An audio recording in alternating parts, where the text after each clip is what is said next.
It's time for a garden walk. This is flashback to the garden in September. We had already done quite a bit of expansion and had so much growing. Part tour, part garden haul, and part why we do this. In the beginning of this video, I apparently turned on my mic but never pressed record. So there are bits of this video where I am literally talking. You will see my mouth move, but not a lot of it got picked up by the phone. And it certainly didn't get picked up by the mic, which was on but not recording. So lots of learning curves here. This year in the garden has been a lot of experimenting.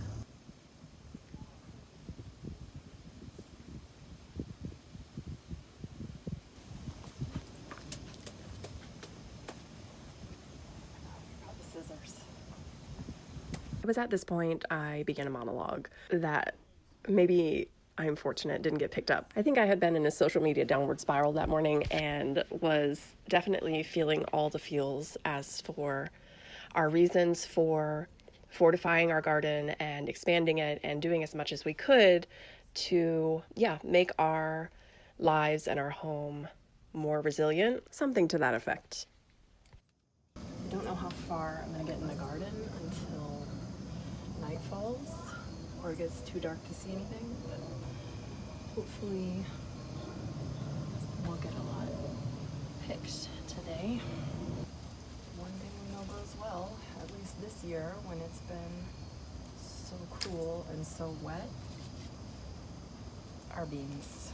These black-eyed peas were one big experiment for us. We had not grown a lot of beans other than green beans, but no beans for drying in the past. And these produced so much, even in an area where they didn't get a lot of sun. And though we were able to grow a little bit of sweet potato beneath them, the beans really took over and the sweet potato just didn't have a chance. Almost rattling. Not quite though, maybe a little early. Let's see. You can hear the rattling?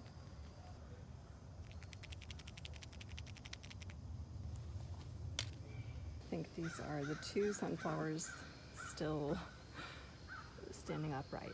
Everybody else has fallen either to the ground or basically to the ground. These have needed to be harvested for a long time.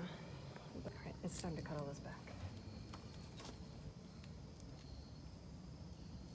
So another experiment this year. We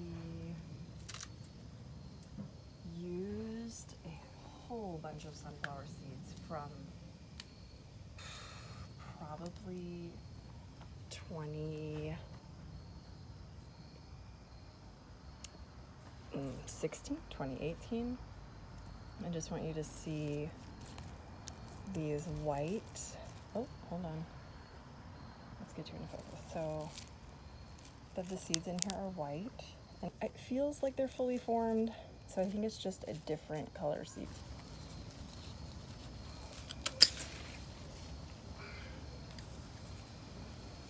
Oh, spider, hi. Hi. These are so pretty, like confetti. A lot of these sunflowers here, and when I say a lot, it sounds like there's like more hiding. No, this is it. There's like 1, 2, 3, there's like 7. 7 that came up out of, I don't know how many seeds we planted. First we had a rabbit come through and we saw him on. My husband caught it on video, so we know it was a rabbit. I don't know actually. Ooh, these do not seem to be.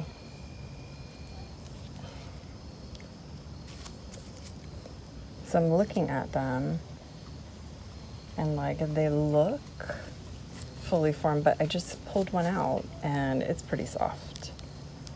Let's see if I can get it. Like it feels like a fruit rather than a seed, so that's disappointing. I'm guessing that means that none of these are viable. So I wonder if that means all of the white seeds. I don't know. I'm just gonna have to go test this theory because we've already harvested some where the black seeds were hard and seed-like as we remember them. So I'm guessing this is just not going to be viable. I know that the The screaming of kids can be a little distracting in some of my videos. I try my best to work around it, but that's what happens. You know, we're in a suburban environment and our yards back up to a bunch of other yards, a lot of which have kids in them, which really makes me laugh and smile most of the time. Okay. So in here, there are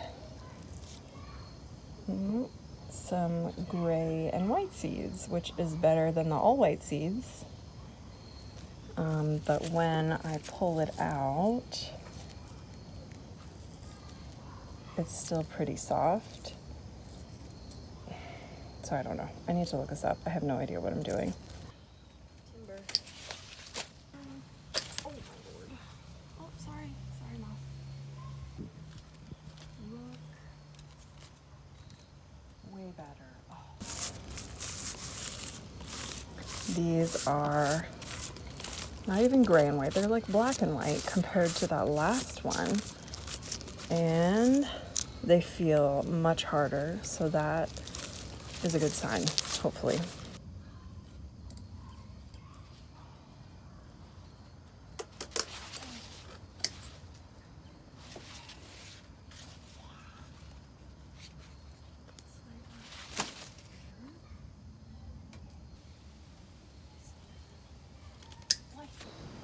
So this is where we're at right now.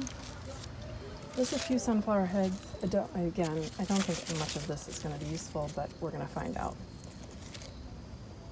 And all of the cowpeas that I could reach today, I'll need to shell them later.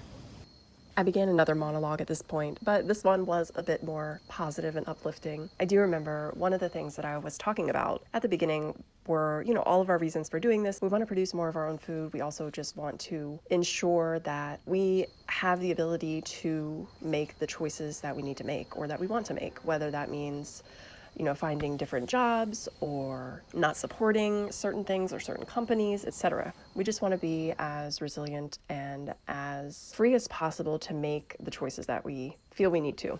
And when we started really adding to our garden pretty substantially, we doubled the size of our garden this year, and we kept expanding into the front yard, which hopefully we'll talk more about in 2026. But when we were expanding, there was just a lot of positive feedback from our neighbors, especially our next door neighbor. They were seeing a lot of things going on and sort of getting sneak peeks of all that we were doing, and it inspired them. And so we had a lot of back and forth about it. And one of the things that we talked about was starting a sort of a collective in the neighborhood. Not that we were seriously talking about it, but it was nice that the seed was planted and we were able to go into this idea more in depth, you know, what they might plant, what we might plant, and then be able to share that in the future when it came time to harvest. It was just a really lovely reminder of the community that we have and that we want to build upon. And since we're also raising 3 kids, it's not just for us, it's that we want them to understand that when you are able to build more resilience into your life, you have the ability to make changes, make choices, make decisions that otherwise you wouldn't be able to. Look at this. Oh my gosh.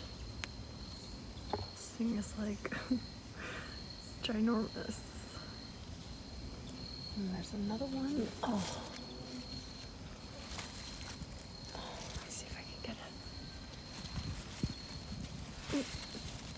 Oh man, this one is fat. We must have missed this one a couple pickings back. Holy guacamole. Look at that. Oh. Can see, like some of them get real big, real long, but they stay pretty flat, and then others like just bulk up. I do not understand these beans, but I'll take it. Either way, I will take it.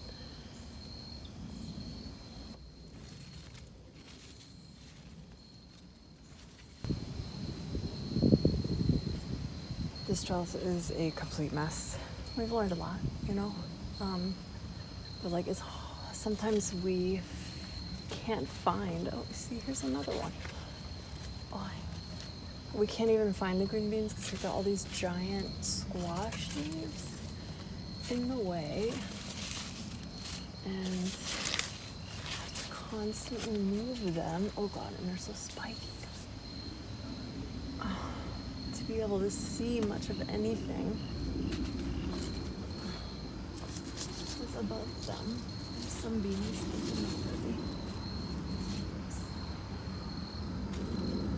Okay, I think that might be it. This looks cute, but a little small. We'll wait. Okay, I think that's probably it for today. And here's where we're at so far. We've got some our cowpeas, sunflower, green beans. Let's go see what else. Oh wait, I forgot one thing. I think it's time to bring our third Trombocino squash inside. Oh my gosh, this thing is so heavy. I think it's definitely going to be bigger than either of the others.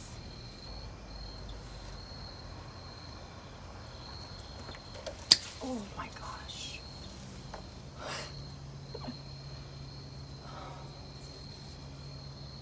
Yeah, this is definitely ready. It's got some scratches from when we were doing a lot of work back here, and it got a little marred, but it still is. Oh my gosh, it's so heavy. I'm gonna guess how much it is, because we had another. I think the biggest one so far was only 7 pounds. This is gotta be.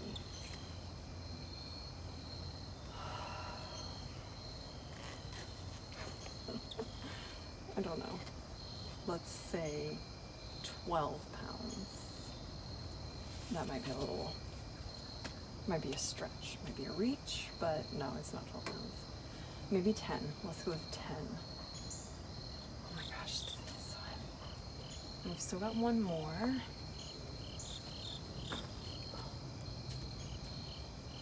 And we still have one more. That one is long, super long, longer than any of the others, but not as thick. So we'll see. And it's still pretty green.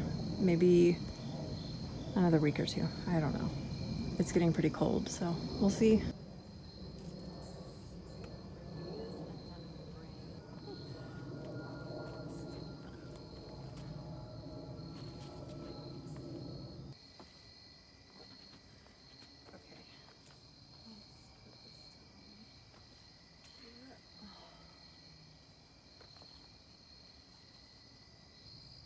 Right after I set the camera up to film me cutting the butternut squash, the phone died. And so I didn't get footage of picking everything else, but in the end we had multiple squashes, sunflower, green beans, long beans, black-eyed peas, tomatoes, and some figs.